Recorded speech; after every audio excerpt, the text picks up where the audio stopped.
కాంగ్రెస్ వచ్చినాక ఎట్లుంది మహిళలే మొత్తం? మహిళలది ఏముందిరా, రైతు బంధు పడతలేదు, వ్యాపారం నడుస్తలేదు, ప్రతి ఒక్క దానికి కొనబోతే కొరిమి అవుతుంది.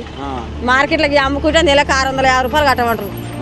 ఏం చెల్లి తెచ్చి కట్టాలి? రోజు రోజు ఇలా అమ్ముకుంటేనే పైసలు, లేకుంటే ఎండిపోయినానికి పైసలు రావు. ఇక ఎట్లుంది? కేసీఆర్ ఉన్నప్పుడు మంచిగా ఇప్పుడు రేవంత్ రెడ్డి వచ్చినాక?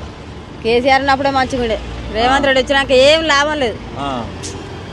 కాంగ్రెస్ వస్తే మేము బాగుపడతాం అనుకున్నాం కానీ ఏం లాభం లేదు. అంతేనా? పింఛన్లు ఏమన్నా వస్తున్నాయా? 4000 అట్లా వస్తలేవు. అయ్యే పాత 2000 వస్తున్నాయి. పింఛన్ వస్తుంది కానీ రైతు బంధుకి అయితే మస్తు ఇబ్బంది పెడుతుండు. రుణమాఫీ చేస్తానని ఐటీ కూడా మస్తు ఇబ్బంది పెడుతుండు. ఎట్లుంది మొత్తానికి రైతుల పరిస్థితి ఊళ్ళల్లో? మస్తు ఆగం ఉందన్న. ఫ్రీ బస్ మంచిగా లేదా మీకు? ఈ ఫ్రీ బస్ అలా ఫ్రీ బస్ పెట్టి అసలు అన్ని ఆగం చేస్తాడు, పెద్ద పెద్ద క్రీములే ఆగం చేస్తాడు. ఫ్రీ బస్ ఇదివరకు దాకా బతకలేదా బిడ్డ? కరెంట్ అప్పుడు 24 గంటలు వచ్చింది కేసీఆర్. అప్పుడు మంచిగా కొన్ని నీళ్ళు పోసినా 24 గంటలు ఇచ్చినప్పుడు మంచిగా పంట పండేది. ఇప్పుడు ఏది బిడ్డ? అప్పుడు 24 గంటలు వచ్చిన పంట పండేది. కొన్ని నీళ్ళతో అయినా సవరించుకున్నాగా. ఇప్పుడు ఏది? 24 గంటలు వస్తుందంటారు. ఏది కరెంట్ కూడా రావట్లేదు. కేసీఆర్ గుర్తొస్తాడా? ఎందుకు గుర్తురాడు? రైతు బంధు మాత్రం, రైతు బంధు చచ్చిపోయిన వాళ్ళకి కూడా పైసలు ఇచ్చిండు, కళ్యాణ లక్ష్యం ఇచ్చిండు.